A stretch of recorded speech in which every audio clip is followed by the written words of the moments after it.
नमस्ते दोस्तों। तो आज शुरू करते हैं शिवाजी महाराज पर अपनी इस series Chhatrapati Shivaji and the Maratha empire का दूसरा भाग। दोस्तों, पिछले वीडियो में हमने जाना था कि शिवाजी और जीजाबाई बेंगलोर से आकर पुणे में दादाजी कोंडदेव के संरक्षण में रह रहे थे। वक्त यूं ही बीतता गया और वह समय भी आ गया जब शिवाजी वयस्क हो चुके थे। इस समय दादाजी बहुत कोशिश कर रहे थे कि कैसे भोसले जागीर को आगे बसाया जाए, कैसे वहां के खेतों को हरा भरा किया जाए, क्योंकि सूखा पड़ने के कारण किसान और वतनदार इस जगह को छोड़कर जा चुके थे। फिर दादाजी, जीजाबाई और शिवाजी ने कोशिश शुरू की। पहले धीरे धीरे इस जमीन को उपजाऊ बनाया गया और फिर अपनी जमीन को छोड़कर जा चुके लोगों को कुछ लालच देकर वापस बुलाया गया। दादाजी ने शिवाजी के द्वारा धरती के एक छोटे से टुकड़े को सोने के हल से जुतवाया।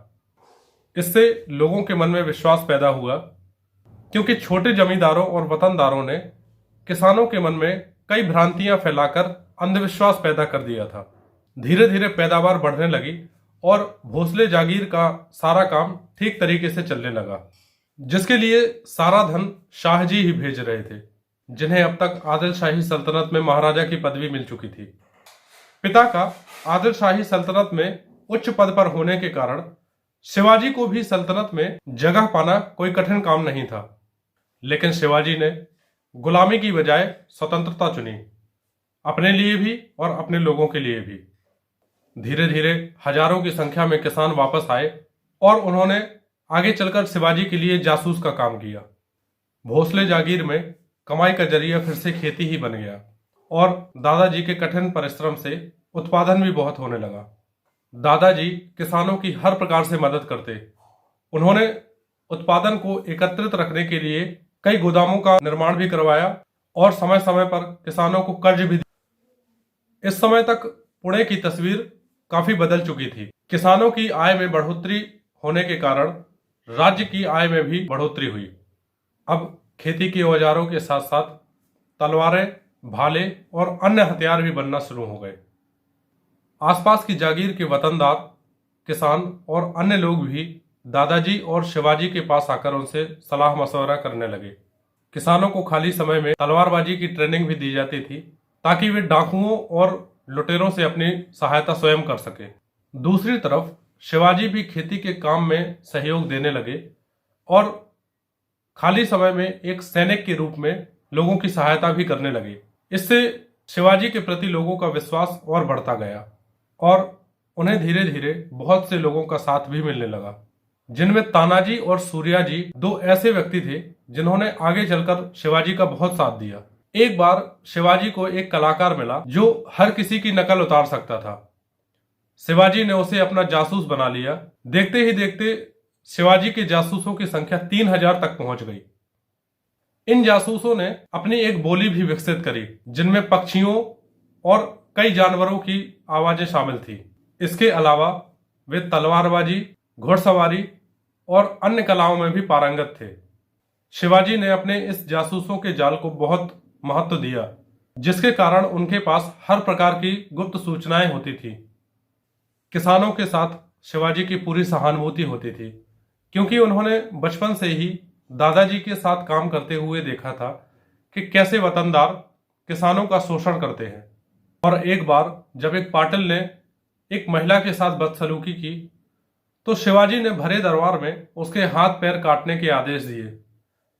इससे जनता का शिवाजी के प्रति विश्वास और भी बढ़ गया और उन्हें इसी प्रकार जनता का साथ मिलने लगा। धीरे धीरे राज्य की आर्थिक स्थिति भी मजबूत होने लगी। यह टाइम था 1648 का, जब शिवाजी के मन में किलों को जीतने की जिद आ गई थी। शिवाजी का मानना यह था कि अगर ये किले उनके पास आ जाए तो उनकी शक्ति में बढ़ोतरी हो जाएगी।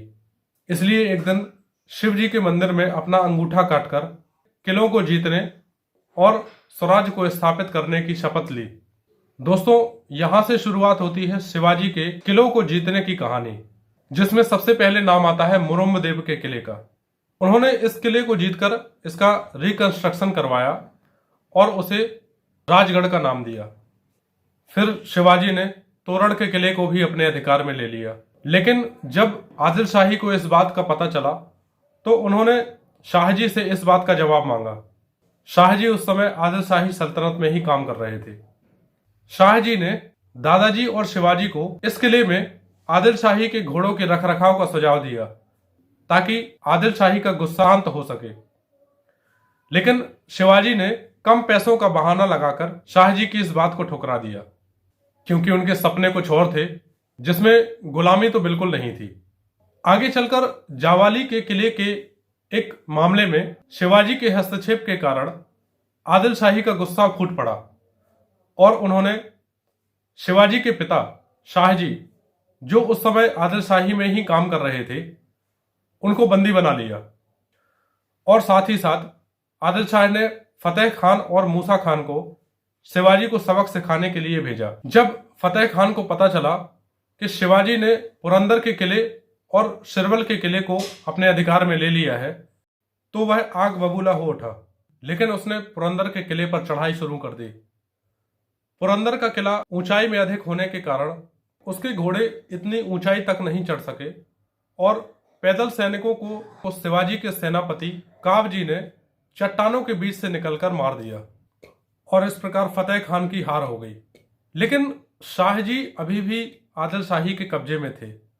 आदिल शाह ने शिवाजी को एक पत्र लिखा जिसमें शिवाजी को कोंढाड़ा के किले के बदले शाहजी को छुड़ाने का प्रस्ताव दिया गया। शिवाजी ने शर्त स्वीकार कर ली और कोंढाड़ा का किला आदिल शाह को दे दिया।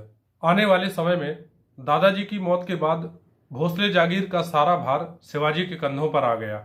वहीं दूसरी ओर आदिल शाह को लकवा लगने के कारण उसकी बीवी ने शासन संभालना शुरू किया, क्योंकि आदिल शाह का बेटा अभी बहुत छोटा था। शिवाजी के लिए अपने जीते गए किलों का रखरखाव रखना बहुत आवश्यक था। वे इन किलों में हर प्रकार की रसद सामग्री, अस्त्र शस्त्र, गोला बारूद और हर वह सामान रखते थे जो उन्हें वक्त आने पर काम दे सके। किले की सुरक्षा के लिए रात में किले का दरवाजा खोलने की मनाही थी, चाहे फिर शिवाजी ही क्यों न कहें। ये शिवाजी का ही आदेश था।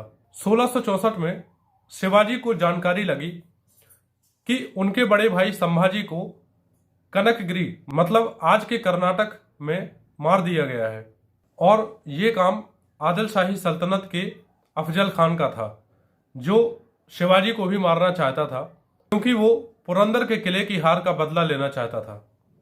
कहाँ रहे शिवाजी और उनका परिवार जब आदिल शाही उन्हें मारने की कोशिश में लगे हुए थे। शिवाजी ने कैसे जावाली के किले को जीता और किस किले का निर्माण उन्होंने सबसे पहले करवाया, आगे की कहानी जानेंगे हम अगले वीडियो में। वीडियो इंफॉर्मेटिव लगा हो तो उसे लाइक करें, हमारे चैनल को सब्सक्राइब करें और बेल आइकॉन प्रेस करें। तो बने रहिए हमारी इस series Chhatrapati Shivaji and the Maratha empire में। तब तक के लिए जय हिंद।